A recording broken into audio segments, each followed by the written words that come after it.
जो हम आज्ञाओं को सीख रहे हैं, ध्यान से सुनिएगा। अभी हमारे पुराने करार में जो 10 आज्ञा जो मूसा के द्वारा परमेश्वर ने दिया, वो पूरी दुनिया के लिए आज्ञाएं हैं। समझ रहे हैं? जो संसारिक है और जो आत्मिक है, जो मसीह में है और जो नॉन मसीह है, उन सभी के लिए आज्ञाएं।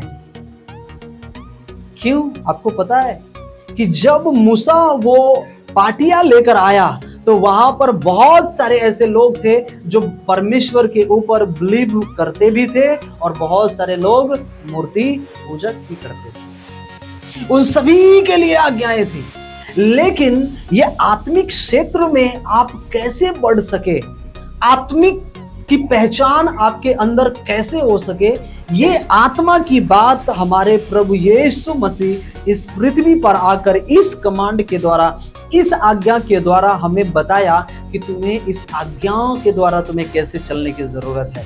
तुम अपने दिनचर्या को, तुम अपने प्रतिदिन को, तुम अपने आत्मिक क्षेत्र को तुम कैसे महसूस, कैसे मजबूत कर सकते हो अपने लाइफ में। Hallelujah, praise Lord. जो तो हमने 6:33 में पढ़ा था कि पहले परमेश्वर की राज्य की खोज करो तो ये सारी वस्तुएं जो संसार की है तुम्हें अपने आप मिल जाएंगी। हालेलुया।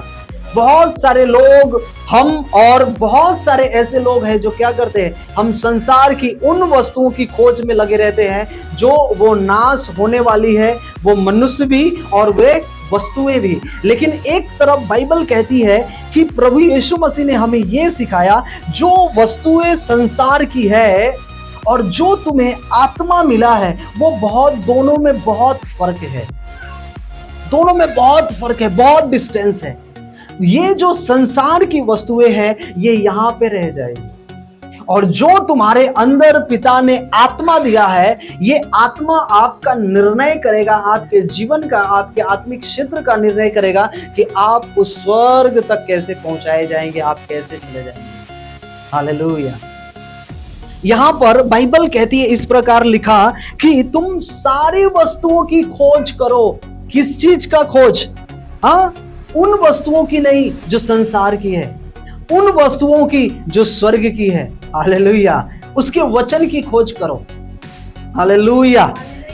ये हमने वचन बहुत बार पढ़ा। आगे जब हम पढ़ते हैं तो इसी में एक आज्ञा है जो 8वां आज्ञा है, 6 अध्याय मत्ती और उसका 14 और 15 में कलम में लिखा है, क्षमा करो जैसा तुम्हें क्षमा किया गया है। जैसा तुम्हें क्षमा किया गया है वैसा तुम भी एक दूसरे को क्या करो? क्षमा करो।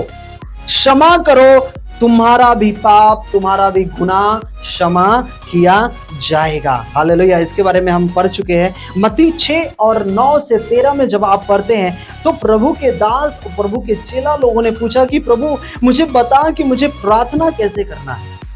तो प्रभु ने वहां पर सिंपल सा, बहुत अच्छा तरीके से मत्ती की अध्याय 6 और 9 से 13 में वहां पर लिखा, बाइबल इस प्रकार कहती है, वहां पर प्रभु ने बताया कि देखो तुम्हें कैसे प्रार्थना करना है, तुम्हें किस प्रकार से प्रार्थना करना है। हे हमारे पिता तू जो स्वर्ग में है, तेरा नाम पवित्र माना जाए। हालेलुया।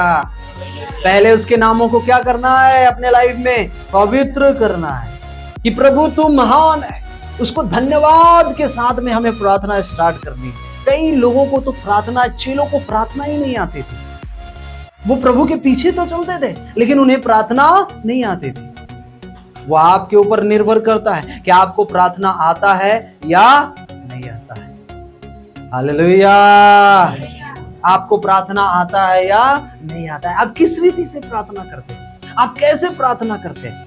आप सिर्फ मांगने वाला प्रेयर करते हैं? आप सिर्फ अपनी प्रॉब्लम को परमेश्वर के सामने रखते हैं कि पहले उसके नामों को ऊंचा करते हैं जो नाम पवित्र है? इसलिए आज हमने गाना गाया, गीत गाया, आराधना किया, क्या? सेनाओं का यहोवा पवित्र है, पवित्र है। हालेलुया। हम इन अशुद्ध होठों से उस परमेश्वर की आराधना करते हैं, हम इन अशुद्ध होठों से हम उसकी महिमा करते हैं। इसलिए हम कहते हैं, हे प्रभु इन अशुद्ध होठों को क्या कर? तो शुद्ध कर, इसे पवित्र कर, उस पवित्र अग्नि से इसे शुद्ध कर दे। हमें कि जब तेरा नाम लूं परमेश्वर, तो तेरा नाम इन अशुद्ध ओठों से नहीं लूं। हालेलुया। इसलिए बाइबल कहती है कि तू एक मुख से तू गाली भी बकता है और एक मुख से परमेश्वर की आराधना भी करता है, ये दोनों काम तू नहीं कर सकता। हालेलुया। इसलिए उसके नामों को अपने लाइफ में पहला पवित्र करना। जब भी आप प्रार्थना करो तो उसके नामों को पहला कहो, परमेश्वर तू पवित्र है, हम तेरा धन्यवाद करते हैं जो तूने मुझे जीवन दिया है। हालेलुया। तूने जो मुझे नया आशीष दिया है, तेरा धन्यवाद करते हैं। प्रभु ने कहा एक प्रार्थना में ये सिखाया कि तू ऐसे बकबक करने वाला प्रार्थना ना करना। कई ऐसे लोगों को हम जानते हैं जो ज्यादा प्रार्थना करते हैं और ज्यादा प्रार्थना करते और इतना बोलते, वो आत्मा के द्वारा प्रेयर नहीं होता है। इसलिए प्रभु ने कहा क्या तू जा कोठरी बंद कर, कोठरी बंद कर और घुटने पर आ और उस गुप्त में उस पिता को धन्यवाद कर जो गुप्त में तुझे सुनता है। हालेलुया। आपका पता है आपके लाइफ में पहला आपको मैं एक चीज बता रहा हूं, आपके लाइफ में गुप्त प्रार्थना बहुत जरूरी है। एक मसीह जीवन में आप संगति में प्रार्थना करते हो, अच्छी बात है, चर्च में प्रार्थना करते अच्छी बात है, फैमिली में मिलकर प्रेयर करते वो बहुत बहुत बड़ी अच्छी बात है।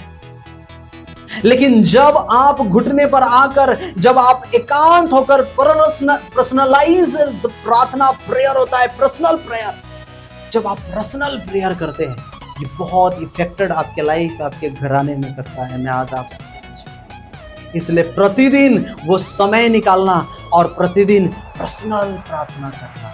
हालेलुया। कई लोग दिखाने वाला प्रार्थना करते हैं। प्रभु यीशु मसीह ने डांटा, ऐसा बकबक चौराहे पर खड़ा होकर न करना। तुम तो करते हो प्रार्थना लोगों के बीच में, लेकिन तुम पर्सनल प्रार्थना, तो घुटने पर जाना, कोठरी को बंद करना और पर्सनल परमेश्वर से बातें करना, प्रार्थना करना। हालेलुया। वो अपने चेलों को परमेश्वर ने सिखाया। क्यों गुप्त में कहा जाने के लिए? हालेलुया। क्योंकि गुप्त में सिर्फ वो सुनेगा और सिर्फ आप कहेंगे। हालेलुया। कोई डिस्टरबेंस नहीं होगा, कोई बुलाने वाला नहीं, कोई बातें करने वाला नहीं, कोई इधर उधर ध्यान नहीं। आप गुप्त में उस पिता के साथ बातें कर रहे हैं जो स्वर्ग में विराजमान है। वो आपकी प्रार्थना को सुन रहा, वो प्रार्थनाओं को सुन रहा। हालेलुया। आपको जवाब जब सब सो जाता है, आप घुटने पर आकर, हालेलुया, ये क्या है?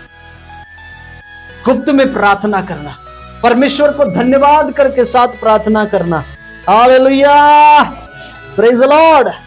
लूका 22 में लिखा एक आज्ञा ये है कि रोटी और दाखरस का परमेश्वर ने आज्ञा अपने चेलों को दिया। जब वो चेला वहां पर, जब प्रभु के साथ वो प्रभु भोज करने के लिए जब इकट्ठा हुआ, 22 अध्याय में लिखा हुआ है, आप पढ़ेंगे तो आपको पता चलेगा, सुनेंगे ध्यान से।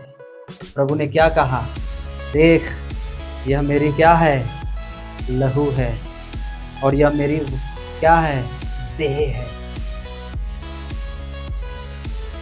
जो तेरे लिए बहाया गया है, तेरे गुनाहों और पापों के क्षमा के लिए। और तू इसे याद में, ये आज्ञा है तेरे लिए, इसे क्या करना? जब तक परमेश्वर का पुत्र वापस ना आ जाए, तब तक इसे तुम क्या करना? करते रहना। नई वाचा का लहू, क्या है? नई वाचा का लहू, नई वाचा का लहू, नया कमिटमेंट परमेश्वर ने, यीशु मसीह ने हम लोगों से किया। हालेलुया। ये आज्ञाएं हैं, ये जो आज्ञाएं हैं, ये मसीह लाइफ में हमें बहुत अच्छे तरीके से इन आज्ञाओं को फॉलो करना ही पड़ेगा।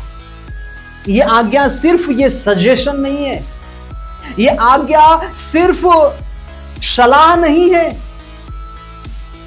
आप अपने लोगों को सलाह देते हैं ना, वो डॉक्टर के पास चला जाना, हो सकता है अच्छा हो जाएगा, ये काम कर लेते तो अच्छा हो जाता, ये सलाह। लेकिन आज्ञाएं दूसरी होती है। आज्ञाएं वो होती है जो अपने बच्चों को कहते हैं कि तुम्हें स्कूल जाना ही पड़ेगा तो जाना पड़ेगा, तुम्हें होमवर्क करना है तो करना है। ये आज्ञा, ये कमिटमेंट है, कमांड है। वो रोए चाहे कुछ भी करे, आप उसे हाथ पकड़कर बैग लेकर उसे स्कूल में क्या करोगे, डालोगे। आप आज्ञाएं देते हैं उसे, अपने बच्चों को, अपने लोगों को आज्ञा देते। एक राजा अपनी प्रजा को क्या करता है, आज्ञा देता है, ये तुम्हें ये काम करना है, ये महल का काम करना है, ये जगह का काम पूरा करना है तुम्हें। तो ये सारी चीज जो आज आपने ये 9 तक, कितना तक पढ़ा, 10 तक जो भी आज्ञाएं अभी आपको मिला, ये आज्ञाएं आपको आत्मिक क्षेत्र में बढ़ाएगा। ध्यान से सुनिए मैं क्या कह रहा हूं। शरीर को स्वस्थ रहने के लिए, आपके अंदर ताकत आए, आप स्वस्थ रहे, उसके लिए आप क्या करते हैं, भोजन, पानी, अलग अलग फ्रूट, वेजिटेबल्स, विटामिन की कमी होती है, विटामिन लेते हैं, फ्रूट खाते, कीवी खाते, एप्पल खाते, ऑरेंज खाते, ड्रैगन फ्रूट खाते, विटामिन ए मिलेगा मुझे, विटामिन बी मिलेगा, विटामिन सी मिलेगा मुझे, पालक है तो विटामिन ये, आप हर एक चीज को उसे क्या करते हैं, अपने लाइफ में ऑब्जर्व करते हैं। क्यों? क्योंकि आपका बॉडी स्वस्थ रहे। आप खाना खाते हैं 2 टाइम, आप 1 टाइम खाना खाते हैं, आप पानी पीते हैं, शरीर को पानी की भी उतना ही आवश्यकता है जितना खाने की आवश्यकता है। अगर ये कम हो जाएगा एक भी, तो क्या हो जाएंगे आप, बीमार पड़ जाएंगे, तकलीफ आ जाएगी, प्रॉब्लम आ जाएगा, दर्द होने लगेगा, बॉडी में पेन होने लगेगा, आप फ्रस्ट्रेट महसूस करेंगे अपने आप को। अगर आप खाना ना खाओ तो क्या हो जाओगे, आप कमजोर हो जाएंगे। होते कि नहीं होते, कमजोर होते हैं ना, हाँ? नहीं, कई लोग कमजोर हो जाते हैं ना, नहीं खाने से कमजोर होगा कि नहीं होगा, होगा ना। अगर आप रेगुलर ना खाए, ऐसे तो हम 40 दिन 70 दिन उपवास रहते, मैं उपवास की बात नहीं कर रहा हूं, मैं खाने की बात कर रहा हूं। अगर एक व्यक्ति खाना छोड़ दे तो क्या होगा, वो कमजोर होगा कि नहीं होगा, बीमारी पड़ेगी कि नहीं पड़ेगी, प्रॉब्लम आएगी कि नहीं आएगी, आएगी ना। जैसे इस शरीर को एक पौष्टिक आहार चाहिए, भोजन चाहिए, पानी चाहिए, वेजिटेबल चाहिए, फ्रूट चाहिए इसे स्वस्थ रखने के लिए, वैसे ही आपको भी आत्मिक क्षेत्र में बढ़ने के लिए, परमेश्वर की उपस्थिति में चलने के लिए ये आज्ञाएं होना बहुत जरूरी है। और इस आज्ञाओं में से एक आज्ञा ये है कि प्रभु यीशु मसीह की आत्मिक की आज्ञा है। और ये आत्मिक आज्ञाएं क्या है? ये आत्मिक आज्ञाएं हैं वचन, आत्मिक आज्ञाएं हैं प्रार्थना करना। हालेलुया।